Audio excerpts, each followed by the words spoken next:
आज की क्लास में बेटा हम डिस्कस करने वाले हैं। सबसे पहले तो हम पढ़ेंगे गोल्डन राइस के बारे में। ये जो क्वेश्चन है एंड एक्सरसाइज में दिया हुआ है, ठीक है। थ्योरी में कहीं पे भी नहीं दिया हुआ है, लेकिन एंड एक्सरसाइज में दिया हुआ है।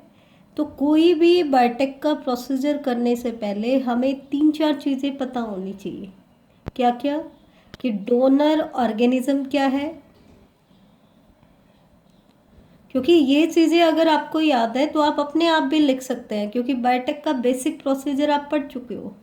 डोनर ऑर्गेनिज्म क्या है, फिर इससे जो डिजायर्ड जीन निकाला गया है वो डिजायर्ड जीन कौन सा है। अब इस जीन को होस्ट में इंसर्ट करना है तो होस्ट आपका क्या है, और होस्ट में इंसर्ट करने के लिए आपको एक वेक्टर चाहिए, तो वेक्टर इसके केस में क्या है। जब आपने बोला बेटा गोल्डन राइस, तो दैट मीन्स होस्ट आपका क्या है, राइस सेल, राइस प्लांट की सेल है। ठीक है, ये चीज़ क्लियर है कि प्लांट सेल है, और कौन से प्लांट की सेल है, राइस प्लांट की सेल है। अब आपको पता है अगर आप होस्ट एक प्लांट सेल ले रहे हो तो उसके केस में आपको वेक्टर कौन सा यूज़ करना पड़ेगा, तो वेक्टर हमें यूज़ करना पड़ेगा TI plasmid of agrobacterium. Agrobacterium का हम टीआई प्लाज्मिड यूज करेंगे, क्योंकि हम फर्स्ट चैप्टर में पढ़ चुके हैं कि अगर आपका होस्ट सेल कोई प्लांट सेल होती है तो उसके लिए मोस्ट सुटेबल वेक्टर कौन सा होता है, टीआई प्लाज्मिड। तो ये चीज़ें तो हमें बेसिक चैप्टर से ही पता है। अब क्वेश्चन आता है कि इस राइस प्लांट में हम कौन सा जीन इंसर्ट करना चाहते हैं जो इसके अंदर नहीं है। तो एक्चुअल में गोल्डन राइस क्या है बेटा, it is transgenic variety of rice, मतलब ये जेनेटिकली मॉडिफाइड राइस है। जेनेटिकली मॉडिफाइड कैसे है, इसमें हमने क्या कैरेक्टर इंट्रोड्यूस किया है, हमने कौन सा कैरेक्टर इंट्रोड्यूस किया है कि it contain a good quantity of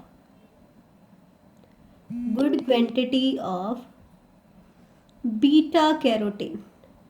beta carotene क्या है, ये विटामिन ए का प्रिकर्सर है, इसलिए इसको हम कहते हैं प्रो विटामिन ए। जब इस राइस को जो बीटा कैरोटीन में रिच है ह्यूमन कंज्यूम करेगी तो उनकी बॉडी बीटा कैरोटीन को विटामिन ए में कन्वर्ट करती है। तो ये क्या है, हमारे लिए विटामिन ए का प्रिकर्सर है। क्या है बेटा, प्रिकर्सर है। वेक्टर हम यूज़ कर रहे हैं एग्रोबैक्टीरियम का टीआई प्लाज्मिड, होस्ट हम यूज़ कर रहे हैं राइस प्लांट की सेल, और डोनर ऑर्गेनिज्म हमारा क्या है, डोनर ऑर्गेनिज्म है डैफोडिल प्लांट, डैफोडिल प्लांट की सेल्स। ठीक है, और डिजायर्ड जीन कौन सा है बेटा, डिजायर्ड जीन हमारा वो जीन है जो राइस प्लांट में बीटा कैरोटीन की प्रोडक्शन कराएगा। किसकी प्रोडक्शन कराएगा, बीटा कैरोटीन की प्रोडक्शन कराएगा। इसका मतलब जो भी आपका डिजायर्ड जीन है वो किस लिए है, for beta carotene production, beta carotene की प्रोडक्शन के लिए है। ठीक है, अब बीटा कैरोटीन के प्रोडक्शन के लिए कौन कौन से जीन रिस्पॉन्सिबल है, तो 3 जीन है जिनको गोल्ड राइस प्लांट में इंट्रोड्यूस किया गया, और वो 3 जीन कौन कौन से हैं बेटा, psy gene PSY, psy gene, cry gene, cry one gene, CRY, cry one gene, and lyc gene, LYC gene. 3 gene है, psy gene, cry one and lyc gene. जब इन जीन्स को टीआई प्लाज्मिड एग्रोबैक्टीरियम की हेल्प से राइस प्लांट में इंट्रोड्यूस कराया गया तो जो राइस प्लांट है वो बीटा कैरोटीन में रिच हो गया, और क्योंकि वो बीटा कैरोटीन में रिच था तो इसकी वजह से इसके जो ग्रेन्स थे उनका कलर कैसा हो गया, येलो कलर। अब क्योंकि इनके ग्रेन्स का कलर येलो था इसलिए इन राइस को क्या कहा गया, गोल्डन राइस कहा गया। और ये येलो कलर उसको किसने प्रोवाइड किया, आपके बीटा कैरोटीन में। ये जो आपका गोल्डन राइस प्लांट था, इसको सबसे पहले किसने डेवलप किया था? It was developed by Ingo Potrykus and Peter Beyer. ये दो साइंटिस्ट थे। इन्होंने सबसे पहले गोल्डन राइस को डेवलप किया था। क्यों डेवलप किया था? क्योंकि जो लोग सिर्फ राइस को कंज्यूम कर रहे थे, उनकी बॉडी में विटामिन ए और आयरन की डेफिशिएंसी थी। किसकी डेफिशिएंसी थी? विटामिन ए एंड आयरन की डेफिशिएंसी थी। तो उसको कॉम्बैट करने के लिए इन्होंने एक ऐसा राइस बना दिया जो बीटा कैरोटीन में रिच हो, ताकि ह्यूमन जब उसको कंज्यूम करे तो वो विटामिन ए की प्रोडक्शन कर ले। तो उन इंडिविजुअल्स में अब विटामिन ए की डेफिशिएंसी नहीं रहेगी।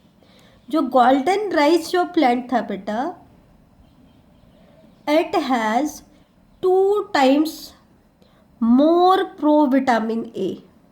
जो नॉर्मल राइस होता है उसके कंपैरिजन में इसमें लगभग बीटा कैरोटीन की अमाउंट 2 times थी।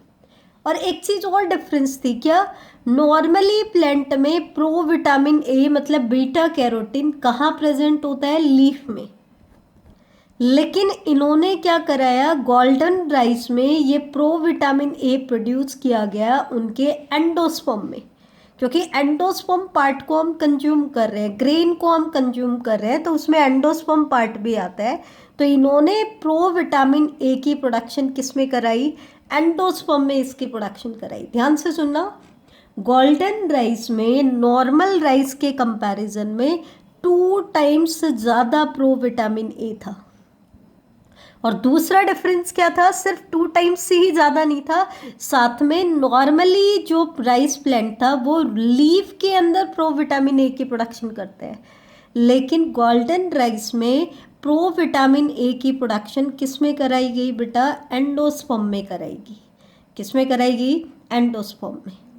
तो ये था आपका गोल्डन राइस के बारे में। एक बार मैं दोबारा से रिवाइज करा देती हूँ, ध्यान से देखना।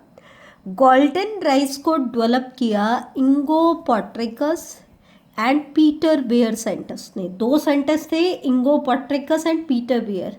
इन्होंने सबसे पहले गोल्डन राइस को डेवलप किया था। क्यों डेवलप किया था? क्योंकि they want to combat vitamin A and iron deficiency. क्योंकि वो विटामिन ए और आयरन डेफिशिएंसी को कॉम्बैट करना चाह रहे थे। तो इसके लिए उन्होंने क्या किया? गोल्डन राइस बनाया। अब गोल्डन राइस की क्या क्वालिटी थी कि नॉर्मल राइस के कंपैरिजन में इसमें pro vitamin a content double होगा और साथ में प्रो विटामिन ए को एंडोस्पर्म में प्रोड्यूस कराया जाएगा। अब इसको बनाया कैसे? इसके लिए उन्होंने डोनर ऑर्गेनिज्म के तौर पर किसको यूज़ किया? डैफोडिल को।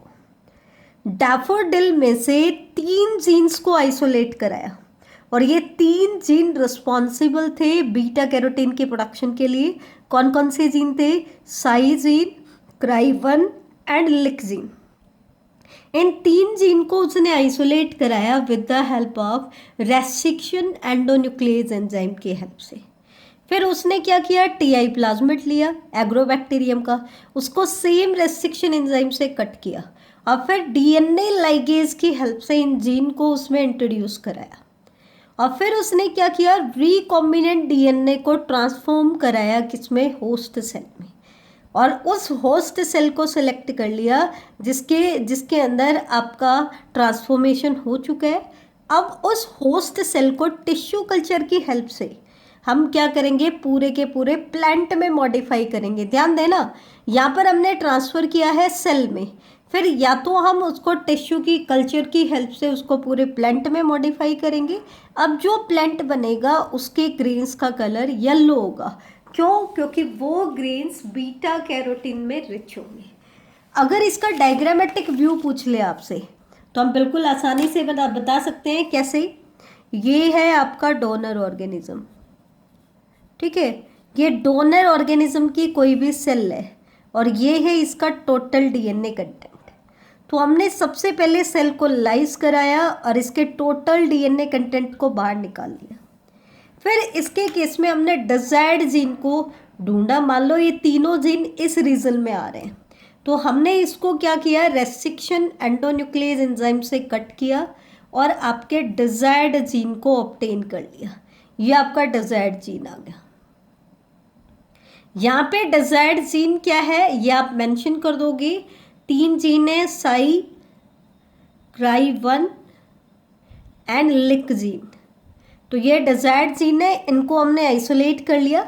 फिर हम क्या करेंगे बेटा, दूसरी तरफ हम लोग आपका वेक्टर डीएनए लेंगे, टीआई प्लाज्मिड ऑफ एग्रोबैक्टीरियम। ये हमने वेक्टर लिया। अब हमने क्या कराया, वेक्टर को सेम रेस्ट्रिक्शन एंजाइम से कट कराया, सेम रेस्ट्रिक्शन एंजाइम से। और जब हम इसको सेम रेस्ट्रिक्शन एंजाइम से काटेंगे तो इससे क्या होगा, दोनों के स्टिकी एंड सेम हो जाएंगे। अब फिर हम क्या करेंगे बेटा, डिजायर्ड जीन को डीएनए लाइगेज की हेल्प से किस में इंसर्ट करा देंगे, वेक्टर में। होता है या नहीं होता वो हमें बाद में सेलेक्ट करना है, वो सिलेक्शन का प्रोसीजर हम पहले ही पढ़ चुके हैं, ठीक है। तो डीएनए लाइगेज हमने डाल दिया ताकि रिकॉम्बिनेंट डीएनए आपका बन जाए। हम मान लेते हैं कि आपका रिकॉम्बिनेंट डीएनए बन चुका है, तो ये हम रिप्रेजेंट कर देंगे रिकॉम्बिनेंट डीएनए को। ये आपका बन गया है रिकॉम्बिनेंट डीएनए। अब हम रिकॉम्बिनेंट डीएनए को अलाउ करेंगे होस्ट को इन्फेक्ट करने के लिए। इसके लिए होस्ट को हमें क्या बनाना पड़ेगा बेटा, पहले कॉम्पिटेंट बनाना पड़ेगा। तो ये आपका होस्ट सेल है, राइस प्लांट की सेल है। हमने सबसे पहले इसको क्या किया, कॉम्पिटेंट बनाया। कॉम्पिटेंट बनाने के मेथड हमें पता ही है। तो कॉम्पिटेंट बनाने के बाद हमने क्या किया, इसमें आरडीएनए को इंसर्ट कराया। दैट मीन्स हम क्या करा रहे हैं, ट्रांसफॉर्मेशन करा रहे हैं। ट्रांसफॉर्मेशन हमने करा दिया, ठीक है। तो ट्रांसफॉर्मेशन कराने के बाद हमारे पास 2 ऑप्शन है। क्या, या तो ट्रांसफॉर्मेशन होगा, दैट मीन्स हमारे पास ट्रांसफॉर्मेंट बन चुका है, या फिर हमारे पास ट्रांसफॉर्मेंट नहीं बना है, नॉन ट्रांसफॉर्मेंट। लेकिन क्योंकि रिकॉम्बिनेंट डीएनए बना या नहीं बना, उसके लिए भी हमारे पास 2 ऑप्शन है। तो यहाँ पे हमारे पास 2 ऑप्शन है। क्या, ट्रांसफॉर्मेंट में भी 2 चीज़ें हो सकती हैं, rice cell having beta carotene gene, जिसमें बीटा कैरोटीन का जीन है, मतलब रिकॉम्बिनेंट डीएनए है। और दूसरा है rice cell having non recombinant vector, that means without beta carotene gene. Plasmid तो एंटर हो गया, ठीक है, लेकिन उस वेक्टर में फॉरेन डीएनए इंसर्ट नहीं हुआ था, डिजायर्ड जीन इंसर्ट नहीं हुआ था। तो फिर हम सिलेक्शन करेंगे, पहले पॉजिटिव सिलेक्शन और फिर नेगेटिव सिलेक्शन, और इससे हमें एक ऐसी राइस सेल मिल जाएगी जिसके डीएनए में हमने बीटा कैरोटीन को इंसर्ट करा दिया है। तो ये राइस प्लांट क्या करेगा, गोल्डन कलर के, येलो कलर के ग्रेन्स की प्रोडक्शन करेगा, जिसका एंडोस्पर्म रिच होगा बीटा कैरोटीन में। तो ये था बेटा आज का हमारा लेक्चर।